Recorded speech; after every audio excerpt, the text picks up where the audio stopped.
Ok, bonjour à tous. Donc voici une petite vidéo pour le niveau de 6e sur la symétrie axiale. Donc qu'est-ce que c'est la symétrie axiale? C'est une symétrie en miroir. Donc si vous vous placez face à un miroir, votre reflet est la parfaite symétrie axiale de vous-même. Si vous levez dans le miroir la main droite, votre reflet va lever sa main gauche. Comment est-ce que ça se traduit en mathématiques? Donc, la droite D, ici, ça symbolise le miroir. Et le point A que j'ai tracé sur cette feuille blanche, c'est vous. Si vous voulez tracer le reflet de votre point A, vous avez deux méthodes pour le faire. Quand vous êtes face à votre miroir, on est d'accord, vous vous tenez bien droit devant le miroir qui est en face de vous et si vous tendez la main vers votre reflet, vous allez vous apercevoir que vous êtes perpendiculaire.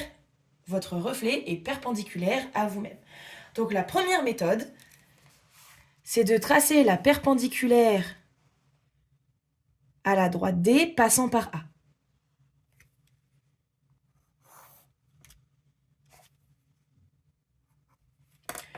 Une fois que vous avez fait ça, vous avez aussi remarqué que votre reflet est à la même distance du miroir que vous. Donc avec le compas, on va devoir faire la même distance.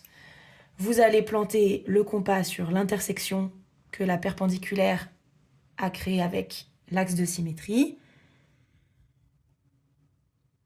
Vous écartez jusqu'à A. Hop. Et vous passez de l'autre côté. Ici se trouve le point A'. L'autre technique, c'est de se rappeler que si on a une droite qui est perpendiculaire à un segment, et je viens de vous dire que c'est à la même distance de l'intersection qu'on va appeler I, la droite D passe par le milieu I de AA', du segment AA', et elle est perpendiculaire au segment AA'. Ça, c'est une médiatrice. Donc, l'autre façon de faire, c'est de placer deux points au hasard sur votre droite. Ces deux points doivent être équidistants de A et de A', puisque c'est la définition d'une médiatrice. Pour rappel, une médiatrice, c'est l'ensemble des points équidistants des deux extrémités du segment dont il est la médiatrice. Donc, tous les points de cette droite D seront à la même distance de A et de A'. Équidistant, ça veut dire même distance. Ok. Vous allez donc prendre votre compas, le planter sur un des deux points que vous avez fait au hasard de votre droite. Vous allez l'écarter jusqu'au point A. On va toujours de l'axe de symétrie jusqu'au point dont on doit tracer le symétrique. Hop, on va essayer d'être précis pour être propre. Et vous passez de l'autre côté. Une fois que c'est fait, vous allez planter votre compas sur un autre point au hasard de la droite, ça n'a aucune importance. Vous l'écartez de nouveau jusqu'à A.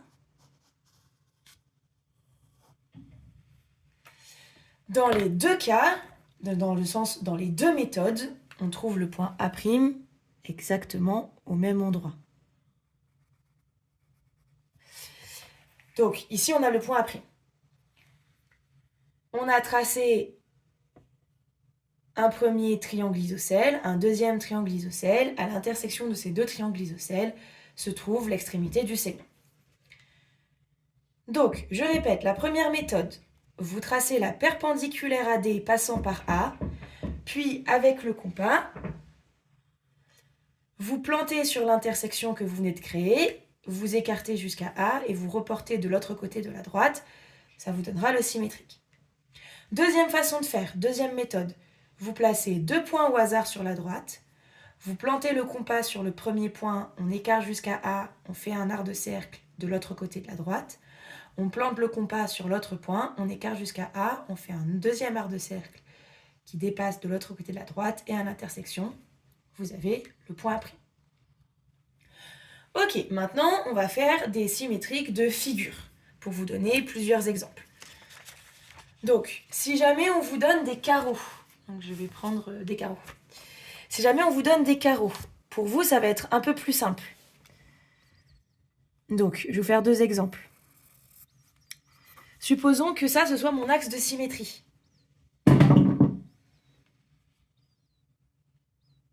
Je vais faire une petite figure rapide. Donc, je vais faire un S ou un 5, comme vous voulez. Vous n'avez pas besoin de refaire les 2 méthodes que je vous ai montrées, puisque vous savez déjà que pour être perpendiculaire à la droite D, il suffit de suivre le quadrillage.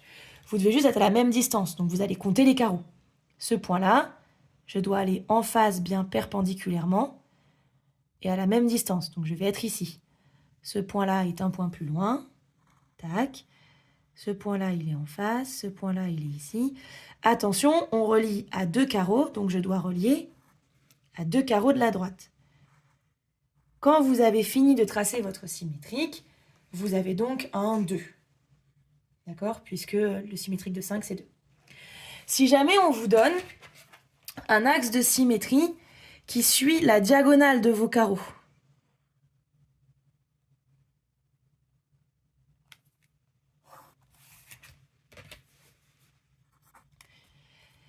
ce qui va être perpendiculaire, c'est la diagonale qui va dans l'autre sens, puisque ce sont des carrés. Et vous savez que les diagonales d'un carré sont perpendiculaires. Donc, supposons que je fasse une petite figure rapide.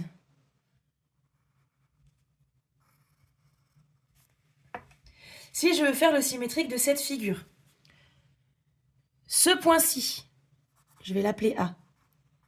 Le symétrique de A, c'est lui-même, puisqu'il appartient à la droite. Si vous êtes sur la droite, votre symétrique, c'est vous-même. Un symétrique, là, si je prends mon papier, si je plie le papier le long de ma droite, le 2 et le 5 vont se superposer. Si je plie le long de la droite, le 2 et le 5 vont se superposer parfaitement. C'est ça une symétrie axiale. Si je plie le long de l'axe, les figures vont se superposer. Donc là, vous devez plier le long de cette droite et que ça se superpose. Donc, si je plie selon la droite, on est d'accord, mon point A là, il ne bouge pas. Donc le symétrique de A, c'est lui-même. Si vous entendez siffler, c'est mon chat qui respire à côté. Donc, ce point-là, il ne bouge pas. Ce point-là, pour rappel, vous devez aller en face, mais perpendiculairement. Donc le long des diagonales. Et à la même distance, donc ici. Donc si ça, c'est le point B, B' est ici. Ce point C, son symétrique, c'est lui-même. Et le point D, vous devez aller en face, même distance, ici. Si je plie, j'ai bien les 2 côtés de la figure maintenant qui vont se superposer. On revient sur papier blanc. Si jamais on vous demande de tracer le symétrique d'une droite. Plier mon papier, hop. Alors, supposons qu'on vous donne une droite, un axe de symétrie, et on vous demande de tracer le symétrique le symétrique de delta par rapport à D. Ça s'appelle delta, le petit triangle. Ok, ce que vous allez faire, c'est que vous allez prendre un point au hasard. Et là où vous avez de la chance, les droites sont séquentes. Donc vous savez déjà que B, c'est B'. Ok, donc ce qu'on va faire, c'est qu'on va tracer le symétrique de A par rapport à la droite D, puis relier A et B'. Alors je vais juste l'effacer et le tracer à la fin pour que ce ne se superpose pas et que ma figure soit lisible. Donc moi, ma façon de faire préférée, c'est avec le compas. Moins j'utilise d'outils, mieux je me porte. Et le compas, en géométrie, est mon meilleur ami. Il est bien plus précis qu'une règle, donc on adore. Vous allez toujours partir de l'axe jusqu'au point. On passe de l'autre côté de la droite. Je vais sur un autre point au hasard de la droite. J'écarte jusqu'au point A, toujours de l'axe jusqu'au point. Je passe de l'autre côté et je trouve A'. Je n'ai plus qu'à relier A' de B', qui est donc l'intersection.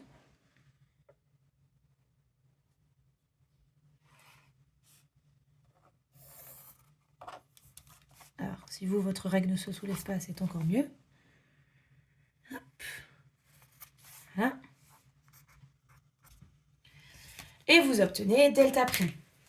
Toujours pareil, si vous prenez selon la droite, quand vous allez plier, vous voyez, ça se superpose. Et donc, ce point B est aussi le point B'.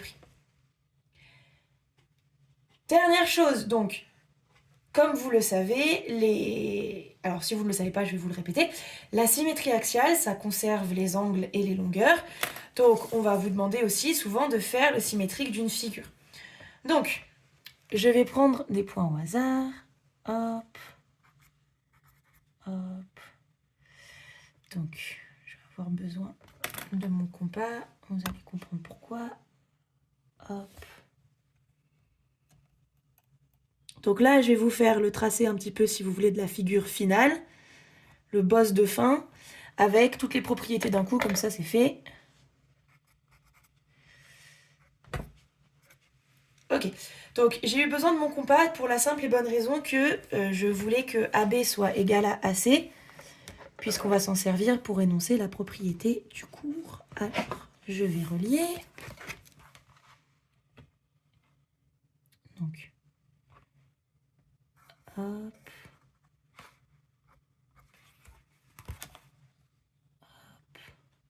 Alors évidemment, vous, si vous le faites sur votre feuille et que vous n'avez pas un outil vidéo en plein milieu de votre tête, vous allez sûrement tracer bien plus propre que moi, je l'espère en tout cas. Donc pardonnez-moi si ma figure n'est pas parfaite pendant que mon chat défonce son panier. Alors, donc j'ai fait une figure. Je vais faire un axe D. Et pour vraiment vous compliquer la vie, je vais le faire en plein milieu. Ça, c'est l'axe D. Pour tracer le symétrique d'une figure complète, vous devez tracer le symétrique de tous les points par rapport à la droite D. Donc, toujours la même méthode, je vais prendre 2 points, je vais les mettre bien écartés. Il y en a un, vous ne voyez pas, mais croyez-moi sur parole, il est là, regardez. Voilà. Hop, je vais essayer que tout rentre dans la vidéo. Ouais, à peu près bien. Donc, on va faire le symétrique de A, de B, de C et de D par rapport à la droite D. Attention, ça, c'est pas le nom de mon point, hein. Ça, c'est le nom de ma droite, mais c'est juste que sinon, vous voyez plus ce que je fais. Donc, la droite D, hop. Ok, donc je vais reprendre mon compas et je vais tracer le symétrique de A, de B, de C et de D. Hop. Donc, je vais jusqu'à A, une fois, hop. Je vais jusqu'à A, 2 fois.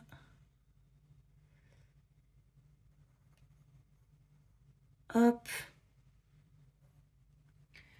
Je vais aller jusqu'à B. Hop.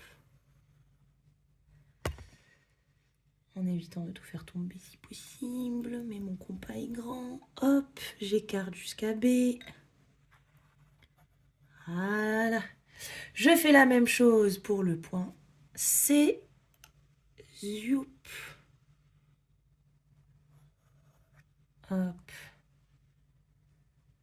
À chaque fois, ça va être 1, 2, 1, 2. 2 aires de cercle par point. Si vous commencez à moins voir où sont les points, notez-les au fur et à mesure. Moi là, je trouve que ma figure est encore lisible, mais si jamais vous, ça vous perturbe, n'hésitez pas à placer les points au fur et à mesure pour ne pas vous tromper. Alors, évitez de trop gommer vos traits de construction. Si vraiment vous en avez partout, que vous êtes trompé, etc., n'hésitez pas à les gommer. Mais si vous pouvez laisser quand même les traits de compas, c'est beaucoup plus simple après pour nous de vous corriger, en fait. De comprendre ce que vous avez fait et de savoir si vous êtes bien servi de vos outils correctement. Voilà, donc là j'ai fait tous mes points. Hop, hop, hop, hop, hop, hop, hop. Donc, ici j'ai le point A'. là j'ai B', là j'ai D', et là j'ai C'. Donc, attendez, bougez pas, je vais prendre une autre couleur. Hop. Donc, je vais relier ma figure symétrique. Donc, je vais relier C' et D'. Donc, vous devez les relier dans le même sens. Hein. Donc, voilà. Ensuite, donc, je l'ai appelé ABDC. Bon, c'est pas grave, on va l'appeler ABDC. Hop. Donc, hop. Vérifiez toujours dans quel ordre vous devez relier les points. Ça vous évitera de faire des erreurs. Hop.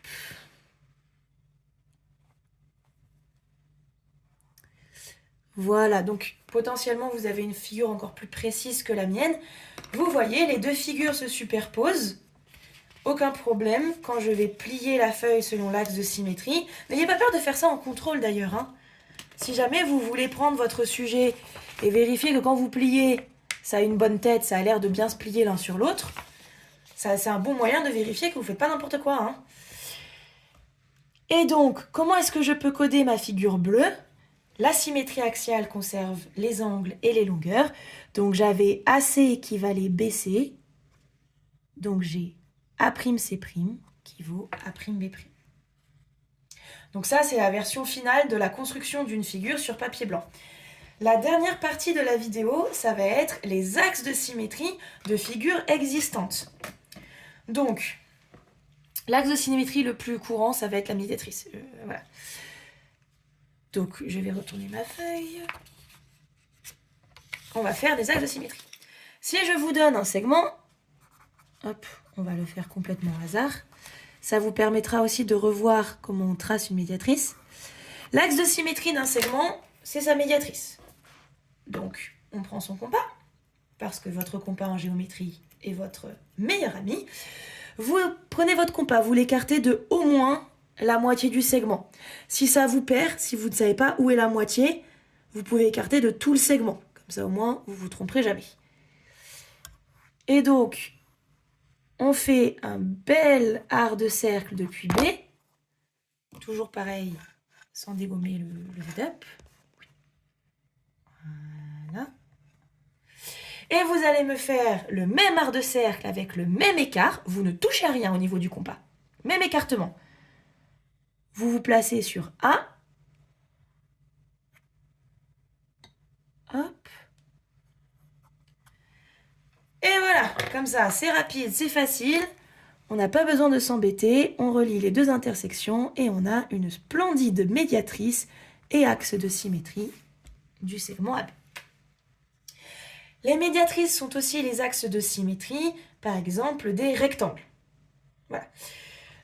Si vous avez un rectangle, alors là je vais commencer à faire des schémas parce que je vous avoue, j'ai pas envie de tracer les médiatrices d'un rectangle.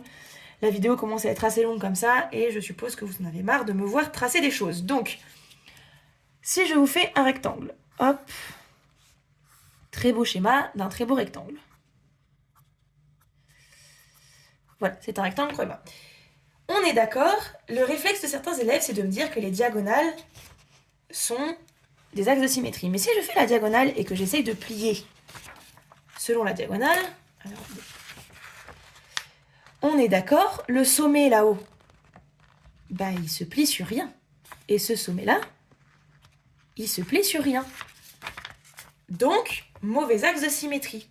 Vous allez devoir tracer la médiatrice des côtés. La médiatrice du côté ici sera la même que de ce côté-là, et la médiatrice de ce côté-là sera la même de ce côté-là. Donc, quand vous allez tracer votre médiatrice en traversant, ça va être la médiatrice de ce côté-là aussi. Et pareil de l'autre côté. Et là, par contre, vous avez bien deux axes de symétrie. Si vous pliez selon les axes, vous avez bien cette partie qui superpose à celle-là, ou celle-là qui superpose à celle-là. Dans quel cas est-ce que les diagonales, ça fonctionne ? Dans le cas où vous avez un losange ou un carré.